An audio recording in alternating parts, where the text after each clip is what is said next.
This program is brought to you by RTS on iTunes U from the Distance Education Department of Reformed Theological Seminary. For more information on RTS degrees and programs, please visit us at www.rts.edu or call 1-855-854-6920.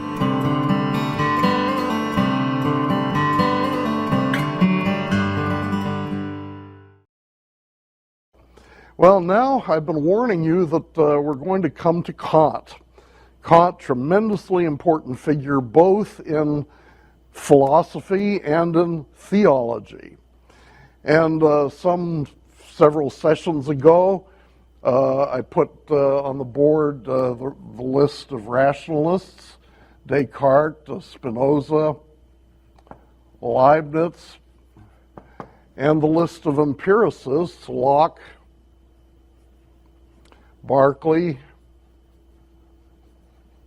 and Hume.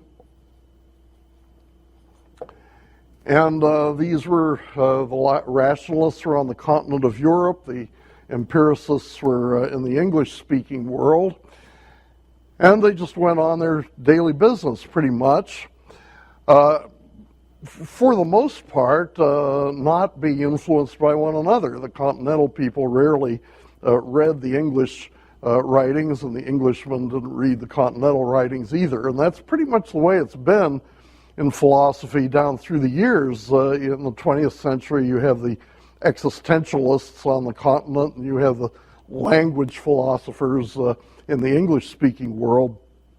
So the English Channel has provided a break not only between continent and islands, but also a break between different approaches to philosophy, different ways of doing philosophy. Now, this division comes to a temporary end, although it kind of opens up again later on. But it comes to a temporary end in Immanuel Kant. Kant is a German, and he grows up in this rationalist tradition. He's a disciple of Wolff, who is himself a disciple of Leibniz. So Kant starts off his philosophical career as a kind of rationalist, but then something happens to him that proves to be kind of traumatic, I guess sort of like Pascal's religious experience. Kant at some point reads a book by David Hume. And this is so unusual that a German should read an English language book that it transformed Kant's whole way of looking at things. He said it awoke him from his dogmatic slumbers. All right, these were dogmatists who thought that they could come up with all human knowledge based on logical deduction. Hume says no, even our basic perceptions are suspicious. Hume had the courage to be skeptical about all kinds of things, skeptical about miracles, skeptical about theistic arguments, skeptical about cause and effect, skeptical about substance, skeptical about the soul. And I mean, even Hume was kind of bothered by this. I mean, Hume was personally disoriented by the skeptical implications of his own philosophy. So he said at one point, my mind is so troubled by this, but every now and then I just have to turn away from philosophy and go play a game of backgammon, and then when I come back from my game of backgammon, I'm ready to resume philosophy. Well, that's an interesting kind of pragmatic way of solving philosophical problems, going to play a game of backgammon. I suppose today they play video games or some such thing. But anyway, Hume was himself bothered by the depth of skepticism that he was reaching, that he was coming close to saying, we really can't know anything much, and the whole discipline of philosophy is really not worth much anymore. Kant was, however, especially bothered, not entirely persuaded, but Kant was worried, if Hume's ideas become popular, we won't be able to make any progress in philosophy or science. Science is very important to Kant. We won't be able to make progress on science. And so Kant made it his purpose to refute Hume. Kant made it his purpose to defend knowledge against skepticism.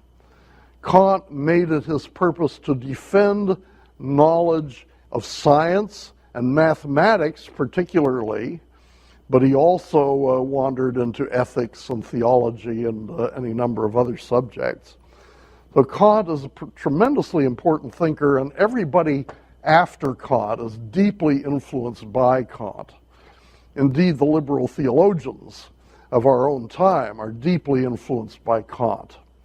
So you can't, if you want to write a paper, you want to do some more research on a philosopher, there's nobody more important than Kant.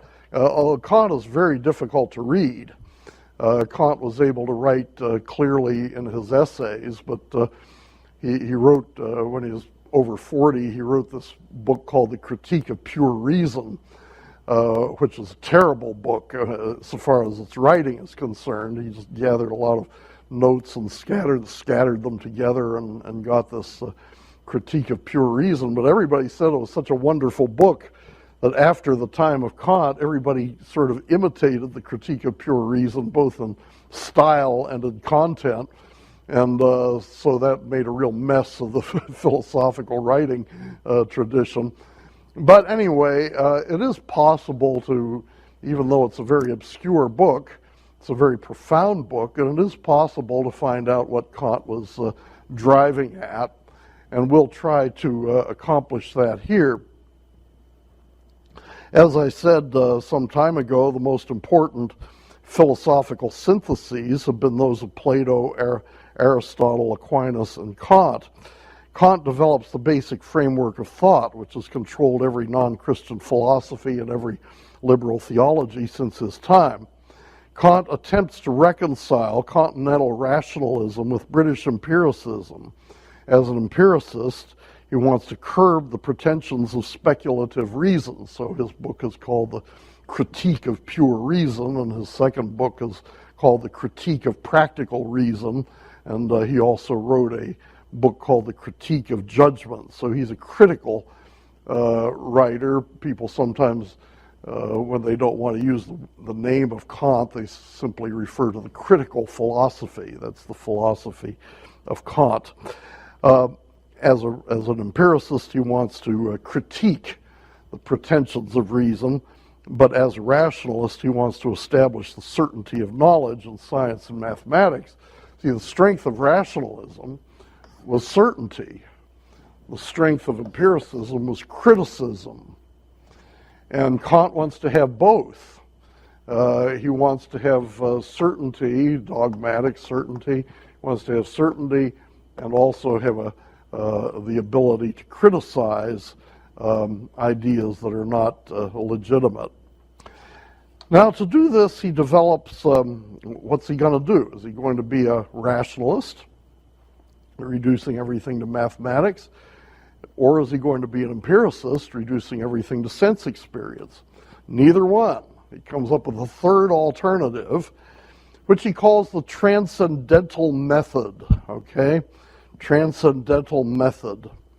He rejects the mathematical method of the rationalists and the inductive introspective method of the empiricists, and he asks, what are the conditions that make experience possible? Now, we all know that we have experience. We can't doubt that. We have experience. Indeed, we have knowledge. We make judgments. And Kant takes that for granted. He's a little bit like Reed here. He says, I'm not going to ask whether knowledge is possible. Of course knowledge is possible. If it weren't possible, we wouldn't even be in this conversation, right? If it weren't possible, we wouldn't even be engaged in philosophy or history or literature or any other discipline. So we have to assume that knowledge is possible. And of course, we can't live day by day unless knowledge is possible. But what must the world be like if knowledge is to be possible? That's the central question for Kant. What must the world be like if knowledge is to be possible? For Kant, the transcendental question reduces to another question, namely, how are synthetic a priori judgments possible? Now I'm going to have to explain those terms. Synthetic a priori judgments.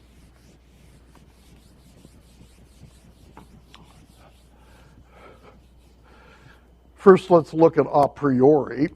There's a philosophical distinction between a priori and a posteriori.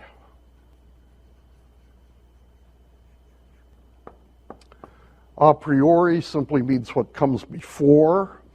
A posteriori simply means what comes after.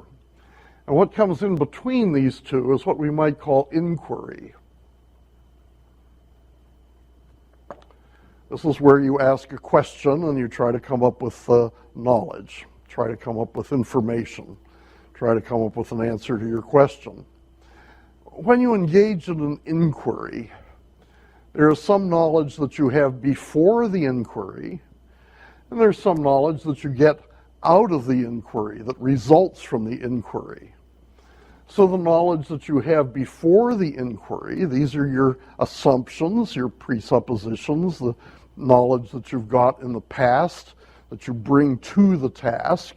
That's what we call a priori knowledge, knowledge that comes before.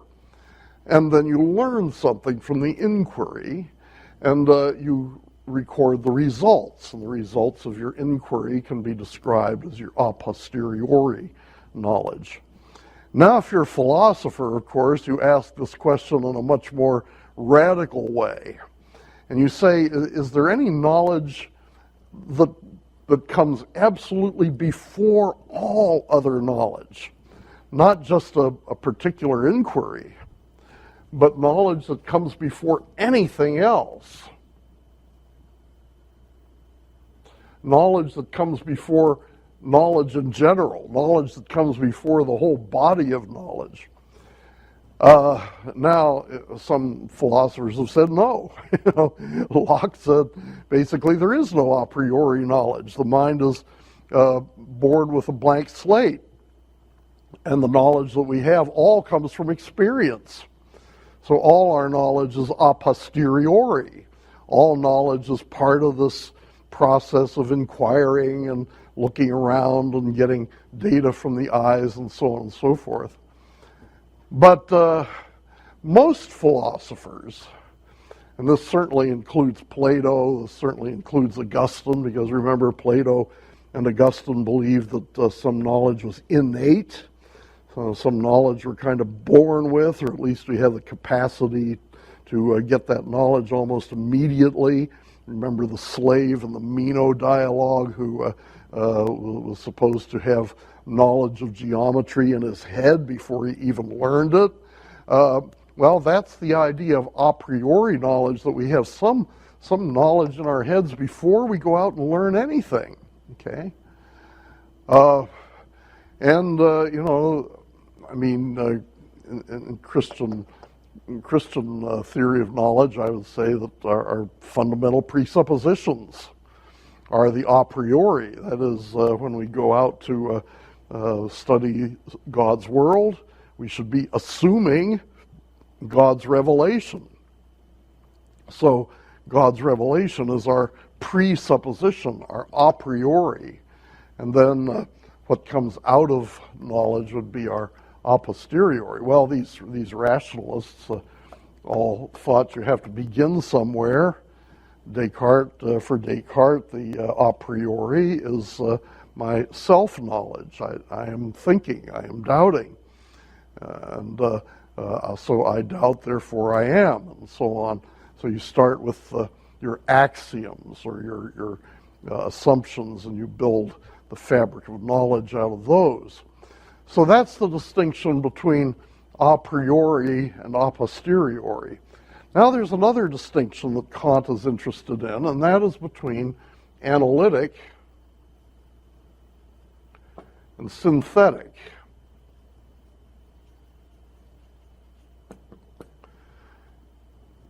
Analytic knowledge and synthetic knowledge. Or we can talk about language and talk about analytic statements and synthetic statements. Analytic statements are statements that are true or false by the meanings of their words. Now, if I say, well, let's just say true. They're the statements that are true by virtue of the meanings of the words. For example, if I say a bachelor is unmarried, okay, you don't need to go out and do a Gallup poll and interview all the bachelors. Are you married? Are you married? Are you No, you know just by the meanings of the terms that if a person is a bachelor, he's unmarried. That is an analytic statement because we know it's true just by analyzing the meanings of the words. Okay. Now, are the berries are ripe? Thinking about the berry bushes in the garden. Do you know that that's true just by the meanings of the terms? You know the meaning of the term berry. You know the meaning of the term ripe. Do you know by meanings of the terms whether the berries are ripe? No. You've got to go out and look. Okay. You've got to go and have some experience and find out, because that sentence could be true or false. Bachelor is married has to be true. It couldn't possibly be false. But the berries are ripe, that could be true or it could be false. You have to go and look. So that's a synthetic statement where the predicate ripe adds something to the subject berries. Bachelor is unmarried. Unmarried doesn't add anything to the meaning of the subject. The predicate is included in the subject. In the synthetic statement, the predicate adds something to the subject.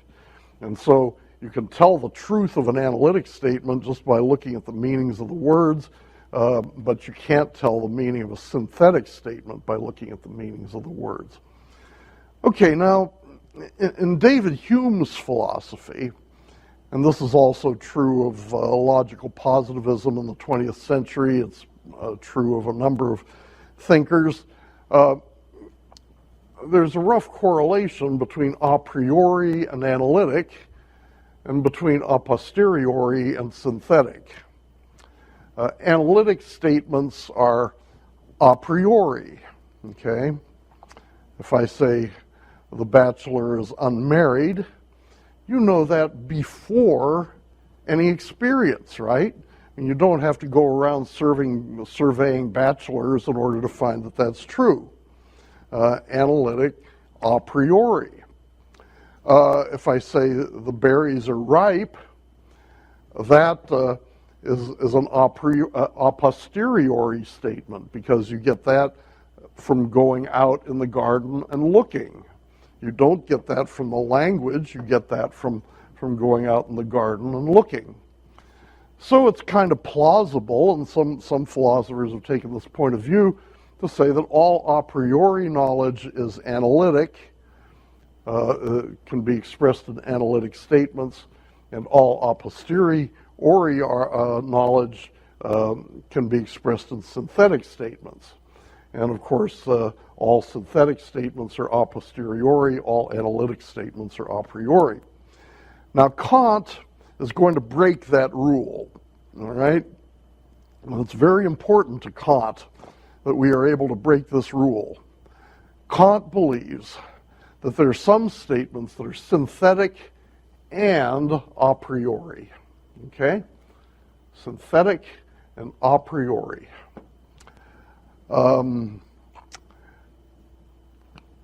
See why that's important?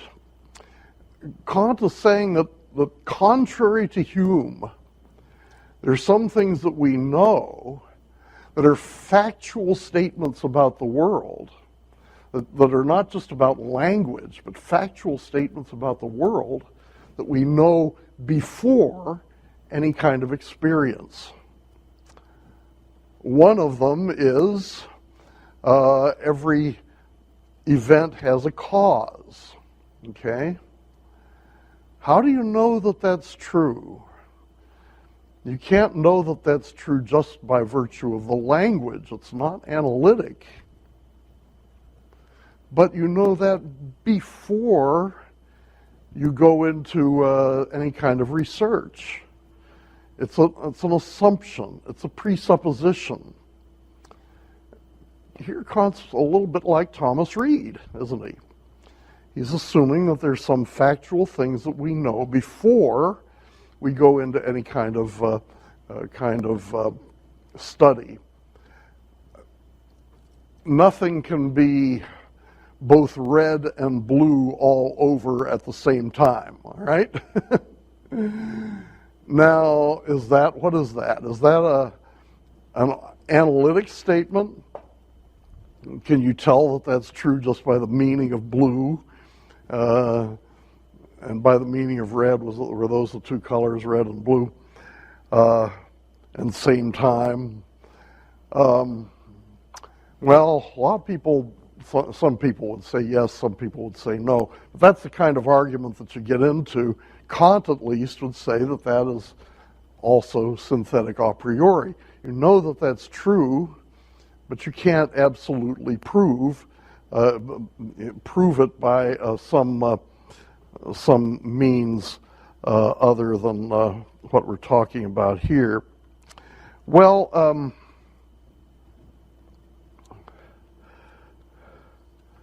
let's see if I've covered everything in my outline at this point. Go down to 1D on page 53. Let me make sure that I've got that for you here. Yes, D, knowing synthetic a priori judgments. Knowing synthetic a priori judgments requires intuition. This is an important term for Kant. I'm not entirely sure what it means, but he refers to it a lot. Intuition. Intuition, usually in my vocabulary, if you know something but you don't know how you know it, you say, I know it by intuition. It's one of those kind of weasel words of which philosophy abounds. But visualize a cube, okay? And as you visualize it, you know that it must have 12 edges, all right? Now, that's not part of the definition of a cube, is it? Or is it? A cube is a solid geometrical figure that has squares on each side and so on. I imagine there's more than one way to define it because it has certain properties. It has a perfect square on each face, and it has 6 faces, and so on and so forth. But however you define it, it turns out, and you make some deductions and you do some visualizations, and you find out that it must have 12 edges. Is this a priori? Well, it's not like the intuition is like another sense, conforming to its object. So Kant supposes that the reverse is true, that the object conforms to the intuition. Now, this is an important development in Kant.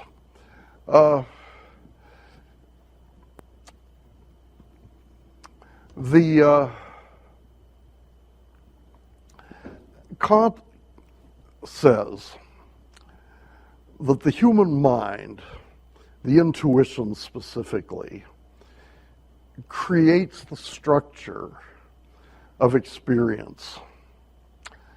And this is revolutionary. And everybody else, the rationalists, the empiricists, basically go with this model. Here's me,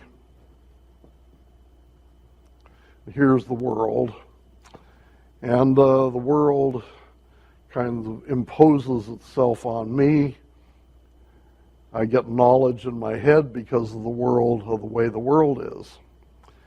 Now, what Kant is saying is that to a large extent, it works the other way.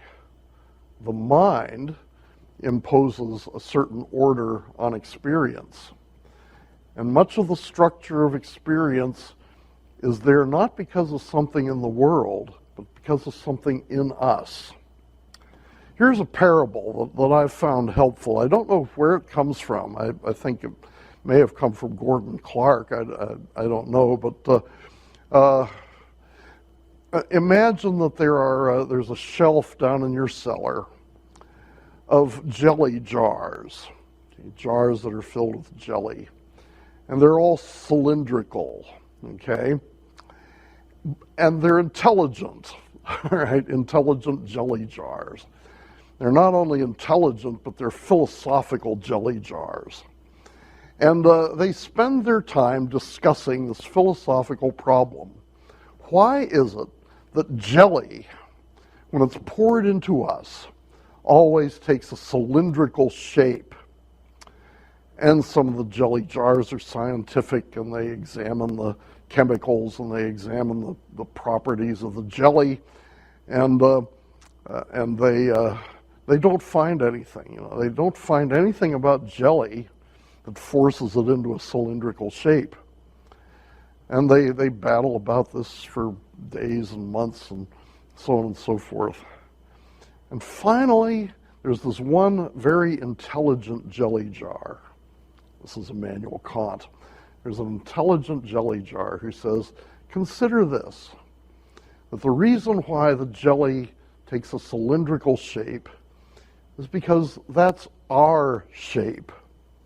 The jelly is conforming to us, and that's why it takes the shape that it does. This is what Kant says about experience. Experience is the way it is, not because of something in the experience, but because that's the way we are. Why is it that you have a sequence of cause and effects? David Hume looked at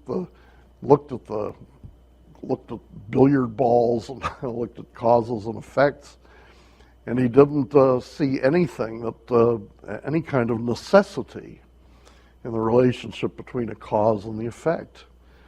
Kant says that necessity is there, but it's not because of something out there, it's because of something in here. It's not because of anything in the billiards. It's because of the structure that my mind places on that experience. My mind puts everything into a causal order, and that's why there's a necessary relationship between cause and effect. So by recognizing the activity of the mind, Kant is able to save science. Science is based on cause and effect. Science is based on finding causes for things. And so Kant is able to say, yes, there is a necessary relationship between cause and effect, but that necessary relationship is the product of mind. Well, that's very exciting. And how very modern this is, all right? Recognizing that the human being is the center, the human subjectivity is the center. We've seen this develop already with Kant, with Hume talking about custom, and with Thomas Reid talking about kind of pragmatism and our common sense beliefs. And now Kant comes along and says the very structure of reality comes out of the human mind. It's not imposed on the human mind from outside. It's something that the human mind imposes on its own experience. Now, That's a truly remarkable thing. And you see autonomy. You see man becoming the authority for all meaning. Now man is the source of all meaning. Man becomes like God. That's what happens in Kant's philosophy. Man takes on the role of God in traditional religion and traditional philosophy. And look what happens. I mean, compare Kant to Plato, for example, or Aristotle. Plato distinguished between the forms and the matter. Matter is the raw stuff that everything's made of. Form is the structure. Now, Plato felt that this matter was unknowable, and you can't really say anything much about it. And it really is unreal in a sense, because matter is unformed, matter is unshaped. It's the form that provides the structure. Now, for Plato, the form is in a world up there. For Aristotle, the form is in this world down here. For Kant, where is it? For Kant, the form is in here. The form of everything, the structure of everything, comes from the human mind. What he's saying here is that there's some knowledge that we have in the mind that is prior to any knowledge that we gain from the world. And furthermore, some of this knowledge is knowledge that the mind imposes upon the world. Now that's very odd, that's very counterintuitive, but why should I believe that parable fits me? Why should I believe that parable has any relevance to the human quest for knowledge? Well, here we get into capital C, which is Kant's basic distinction. Kant's basic distinction between the phenomena and the noumena. All right? So Kant, just as Plato distinguished between a world of forms and a world of matter, Kant distinguishes a world called the noumena and a world called the phenomena. Now, the noumena are sometimes called the things in themselves, or the Ding an sich in German. The noumenal world, the things in themselves, are reality as it really is, apart from our experience of it. Noumena is the real world.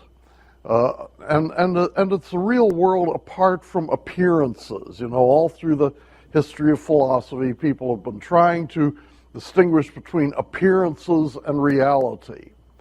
What of all the things in my mind, what are appearances and what is true knowledge?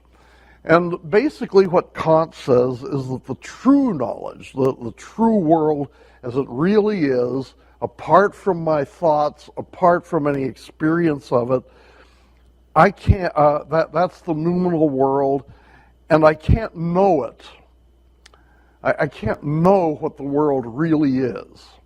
I can't know reality in and of itself.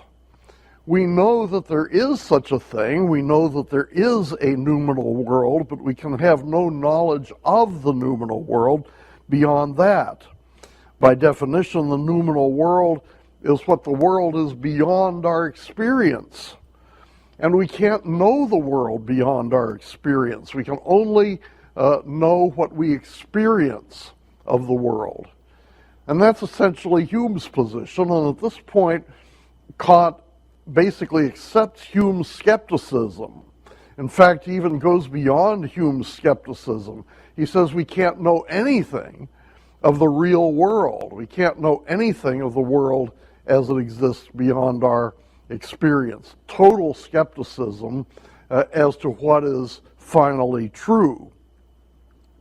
This is what I would call the irrational side of Kant. Now you remember my rectangle with irrationalism on the upper right corner and rationalism on the lower right corner. And when Kant talks about the noumenal world, he's talking about the limitations of knowledge, the limitations of reason. And he's very radical in saying that reason has no access to the truth.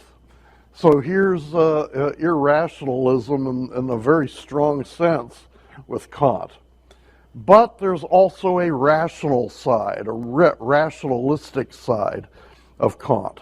And we'll talk about that in a moment. That has to do with the phenomenal world. The phenomenal world is the world as it appears to us. The phenomenal world is the world that we experience. And within this phenomenal world, reason is fully competent. In fact, it may attain certainty. This is Kant's rationalistic side. Here, Kant reverses Plato. Let me get the right page up here for you.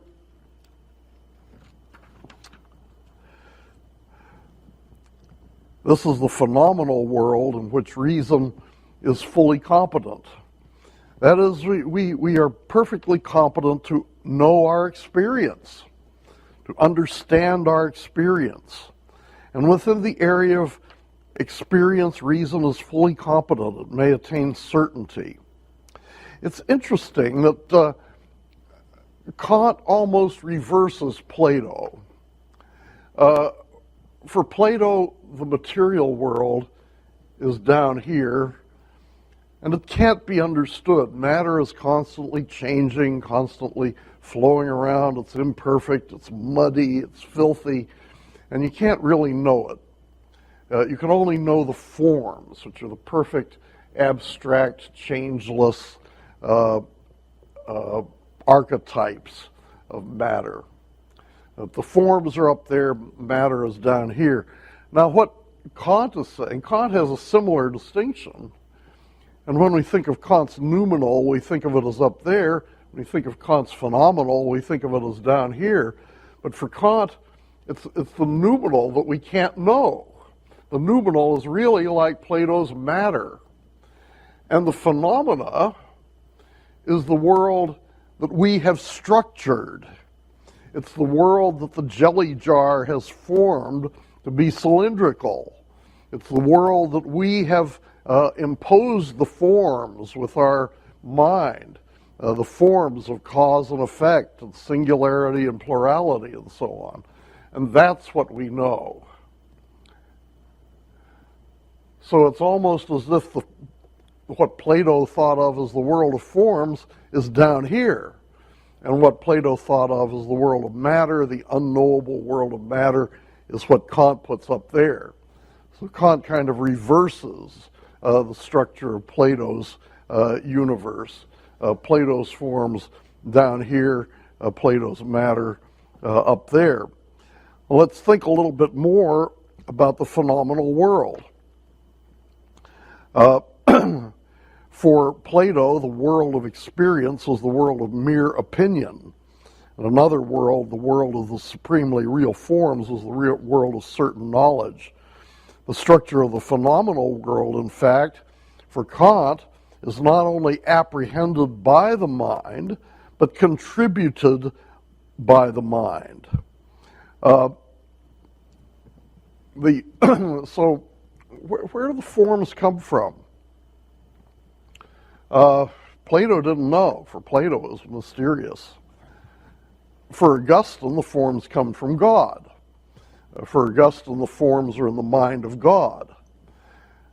For Kant, the forms of experience are in the mind of man. You see how Kant exchanges man for God here and in many other parts of his philosophy.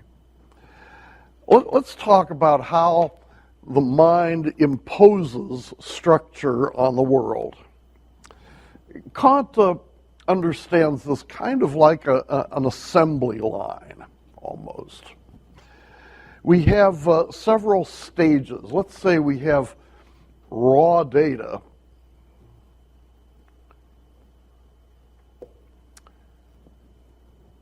The sort of like what Hume called impressions. And this basically comes from the noumenal world.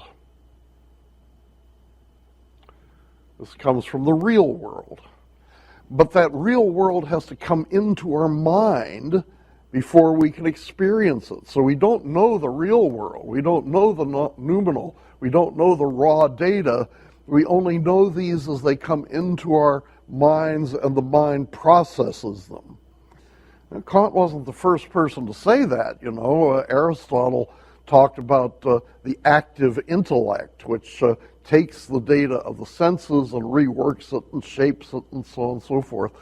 What Kant is doing is showing us how the mind shapes the noumenal data. Now, it's sort of like, I mentioned assembly line. This is kind of like one of those movies that they showed you back in grade school where you'd watch a candy bar being made. The peanuts would be coming in through one feeder, and then there's nougat, and then there's chocolate, and then there's a wrapper, and each stage they go through, and each machine plops a new ingredient on the candy bar, and by the time you know it, it comes out and it's all wrapped up and it's a candy bar. But you start off with the raw stuff at one end, the peanuts and the chocolate and the nougat, and gradually one thing is added and another thing is added until you get to the end of the assembly line and there's the complete candy bar. Well, Kant has something like that. At least that's a neat analogy, a way of thinking about Kant's work. The first step in the assembly line is what he calls the transcendental aesthetic. Transcendental aesthetic. And what happens at that stage is that the raw material is arranged in a time-space sequence. A transcendental aesthetic deals with sense experience and with our intuition of objects. And we see objects in time and in space. Sense experience is possible because the mind contributes a spatio-temporal order in which the raw data of sensation are placed. So, but it's the mind that does this, you see. It's the mind that takes these data and puts them in space and in time. So when we experience reality, it comes to us bit by bit. It doesn't come to us all at once. It comes to us at a particular time, comes to us in particular geographical locations. And why is that? Well, it's not because the noumenal world is temporal or spatial. It comes because that's the grid that our mind imposes on it. It's like the ice cube tray. It's like the grid that we put in an ice cube tray to make our ice take a cubical shape. As you move along this assembly line, the mind takes the raw data and puts them into a spatio and a temporal shape. Then the next stage, see things proceed. Here's the assembly line. Now it moves on to the next stage, which is the transcendental, analytic. And here the mind shapes the raw data into concepts.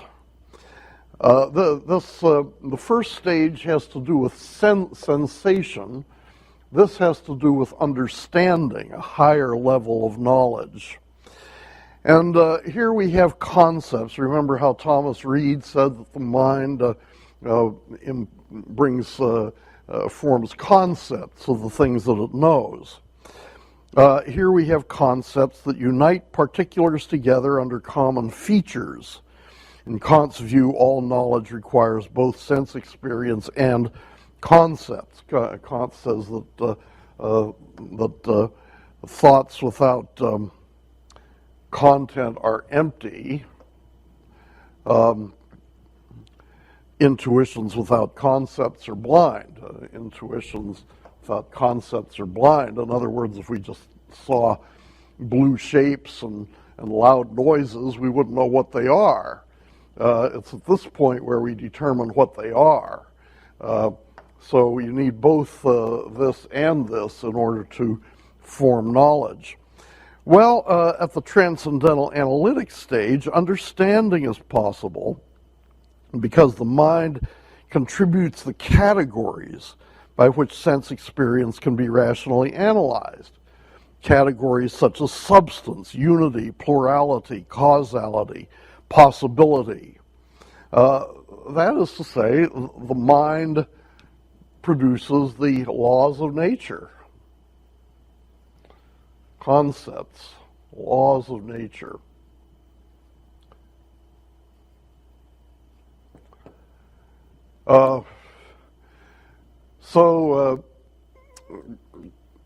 Kant basically says that percepts without concepts are meaningless. Concepts without percepts have no content to them. So you need both of these if you're going to have knowledge, if you're going to have understanding, not only sensation but also understanding. Now, these come together, and then there's still a third stage, which Kant calls the transcendental unity of the apperception.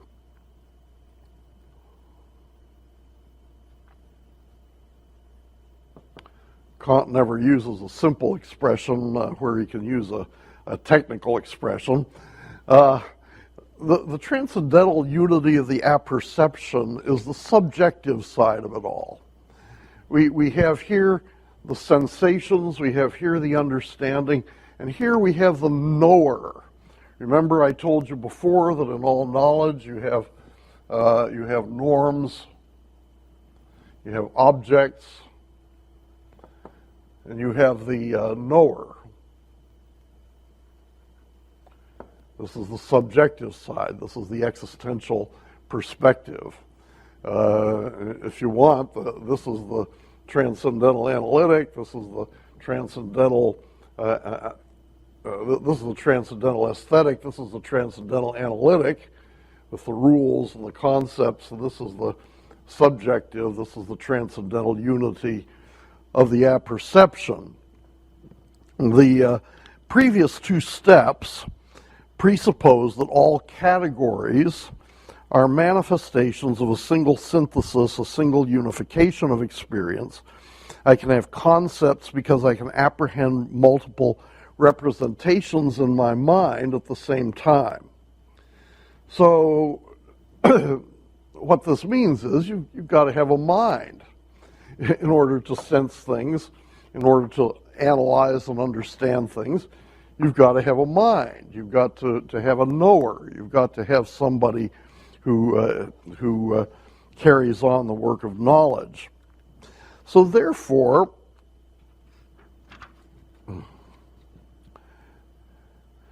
let's take cause and effect, which is one of these concepts, one of these categories.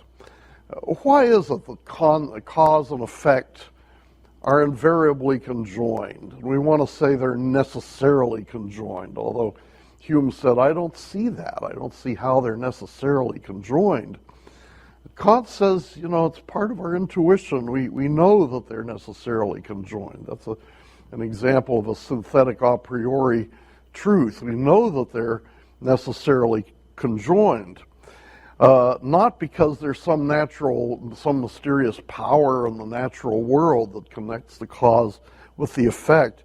We don't know what's in the natural world. We don't really know what's back there. But because the mind inevitably arranges all experience in causal order. The jelly has a cylindrical shape, spherical shape. not because of some property of the jelly, but because of the shape of the jar. Since, however, all structure to knowledge is contributed by the mind really knows only itself. You remember Plato said the only things that are knowable are forms, not matter. This is matter. This is the raw data. And we really don't know that. This is like Plato's matter. These are all Plato's forms. So what we know is only what our mind contributes. What we know is only our mind. What we know is only ourselves. We become like Aristotle's God, who is engaged in thought, thinking, thought. All right? All knowledge is self-knowledge. That, of course, is very problematic. I mean, we have to be skeptical about everything except knowing ourselves. In the article, when the oracle said to Socrates, "Know thyself," that phrase takes on a real deeper meaning in connection with Kant's thought.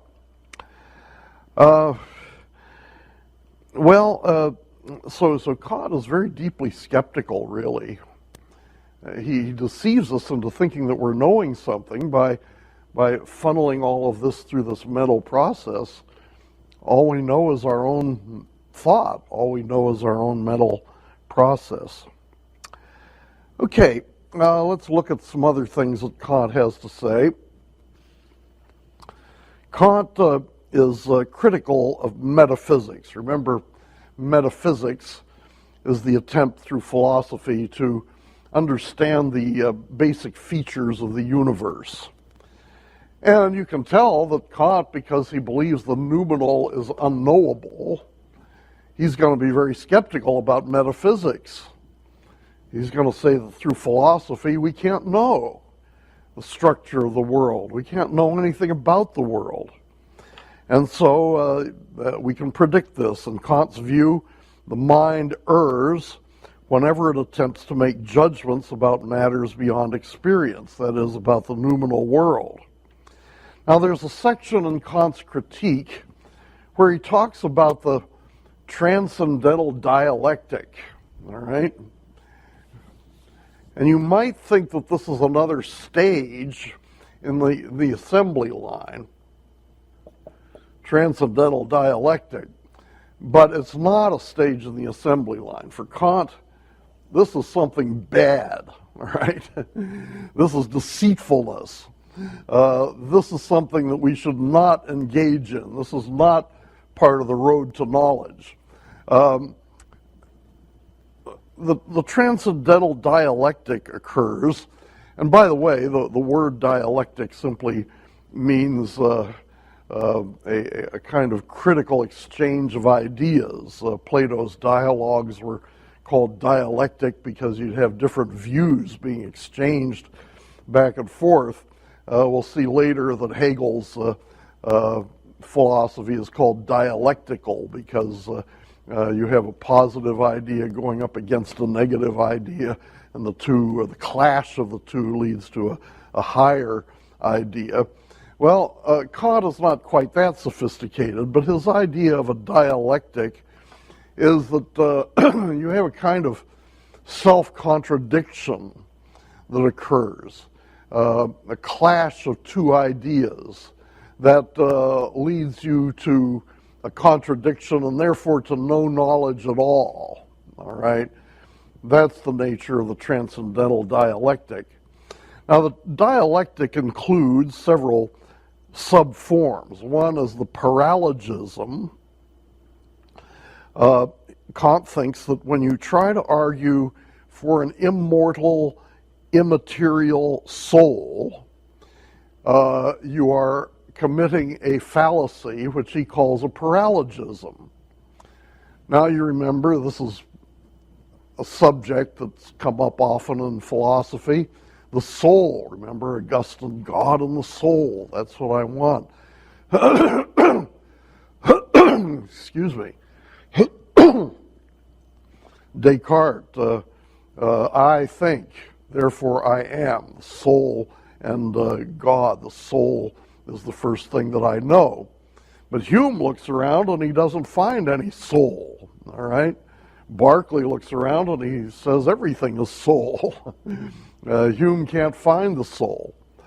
Now Kant, you might say, has a kind of soul here, this transcendental unity of the apperception. That is the idea that all of this perceiving and reasoning, it all has to find a location in a mind somewhere. But Kant is very careful about this. He doesn't want to say that the transcendental unity of the apperception is immortal, okay, or that it is immaterial. He doesn't want to make any metaphysical judgments or offer any metaphysical descriptions of that. And he thinks that when people try to do that, they confuse different senses of self. What do you mean by self? Is the self simply the mind that receives knowledge, like the transcendental unity of the apperception, or is the mind somehow an immaterial soul that operates inside the body, and there's some kind of problem about how the mind and the body interact? Well, Kant says there is no way of proving that kind of immaterial, immortal soul. B, arguments, when you get into an argument about whether the universe has a rational structure, well, you can argue that that's the case, and you can also argue that it's not the case. And both of those arguments are equally good, okay? You can prove that the world had a beginning in time, as Thomas didn't. You can argue that the world had a beginning in time, like the Muslim Kalam cosmological argument does. Or you can argue that it doesn't have a beginning in time, the way Aristotle did. Both of those arguments, according to Kant, both of those arguments are equally good, equally sound, equally persuasive. You can argue that the world had a beginning. You can argue that the world doesn't have a beginning. And what do you do when you get into that kind of position where you have an argument for A and an equally good argument for not A? Well, you conclude that you're going into forbidden territory. You can prove that bodies are infinitely divisible, or that they're not infinitely divisible. Well, since you can argue either way, you know that your mind is getting into forbidden territory. You're trying to reason beyond the level of your experience. You've never tried to divide a body infinitely. You've never seen what happens when you try to divide a body infinitely. So just leave off of it, Don't try to explore that kind of thing. You can prove that there is free will, says Kant, or you can prove that all is determined.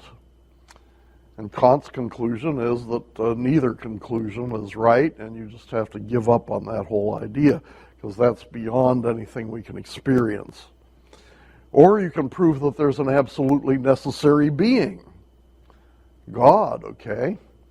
Remember how Aquinas' third proof of the existence of God proved God from the contingency of the world? Well, Kant says that goes beyond our experience. We can't know whether the whole universe, we can't know whether the whole universe is contingent or whether the whole universe is necessary. So, stay away from antinomies, stay away from paralogisms. And along the way, Kant discusses the other common arguments for the existence of God.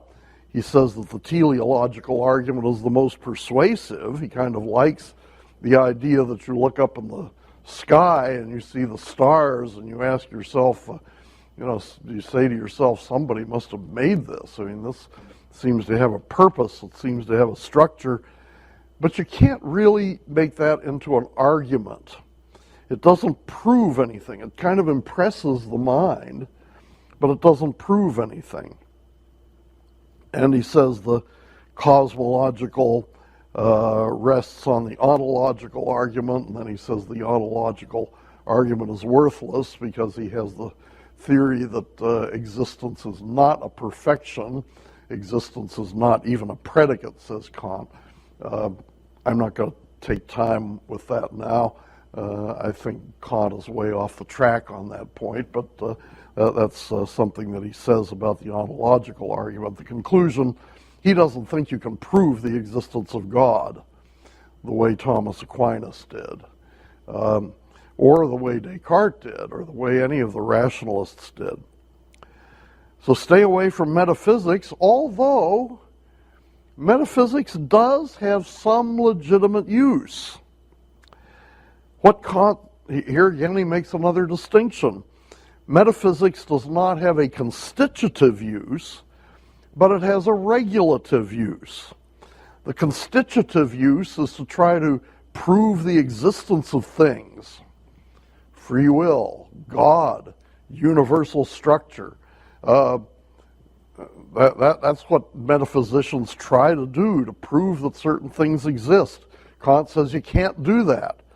But metaphysics does have a regulative use. What does that mean? A regulative use is what governs our behavior.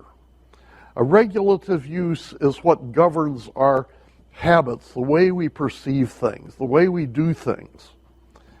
And here again, you see, since the time of Pascal, since the time of Butler, we find pragmatism entering in. I think Thomas Reid does this somewhat. We find an emphasis on the practical use of ideas. And so Pascal's wager, for example. What Kant says is that the notion of an ultimate structure in the world is useful for our scientific methodology, whether it's true or not. See, we don't know whether the universe has a general structure to it, but if you're going to be a scientist, you're better off believing that it does have a general structure, because that's the structure that science investigates. Now, science needs to have some subject matter, obviously, and if you say that there is no structure, then you give up on science entirely. So if you're going to do science, it's best that you start with the presupposition that the universe is an orderly place. Now, that's not constitutive. You can't prove that the universe is an orderly place, but it's good to regulate your behavior. You act as if, you experiment as if the world is an orderly place. So this presupposition prods us to keep on looking for higher and higher causes. What about God? What about the existence of God? According to Kant, we don't know that there's a God. There may be a God, there may not be a God. But it's useful to believe in God. It's a helpful doctrine to believe in God. There's pragmatic value in believing in God. The notions of God and the soul contribute to our thinking about physics and psychology. To believe that the universe is an orderly place is to believe that somebody has ordered it, somebody has structured it, somebody has made it what it is. And so believing in God helps you as a scientist. You think of yourself as exploring God's mind. Same thing for the soul. You don't know whether you have a soul, but if you're going to be a psychologist, it's better to believe that you have a soul. I mean, it helps you in your investigations. So we ought to assume that certain things are true of the noumenal world, even though we can't establish their truthfulness by experience. God, freedom, and immortality also should be presupposed for the sake of moral decision-making. Okay? If you're trying to be a moral person, you ought to assume that you're free. Now, you don't know whether you're free or not, but it's best to assume that you're free, because at least Kant thought that if you believe you're free, you take responsibility. And it's good, if you're trying to be a moral person, it's good to believe in God, because God is the one who establishes the moral law, and God is the one who promises rewards for good behavior and punishments for bad behavior. And that encourages you in your moral, in your quest for moral perfection. So this is the regulative use of metaphysical ideas. Now, notice my comment there under C. My view is that if we are really to act as if God exists, must we not, among other things, believe that he really exists and obey his revelation? I mean, if we were just supposing that God exists and acting as if God exists, shouldn't we also think as though God exists? I think one big mistake that philosophers are always making is assuming that thought is different somehow from all the other actions that we perform. That thought is not an action, or thought is in some different category. It seems to me now, here's Kant telling us we should act as if God exists. Shouldn't he also then tell us to think as though God exists?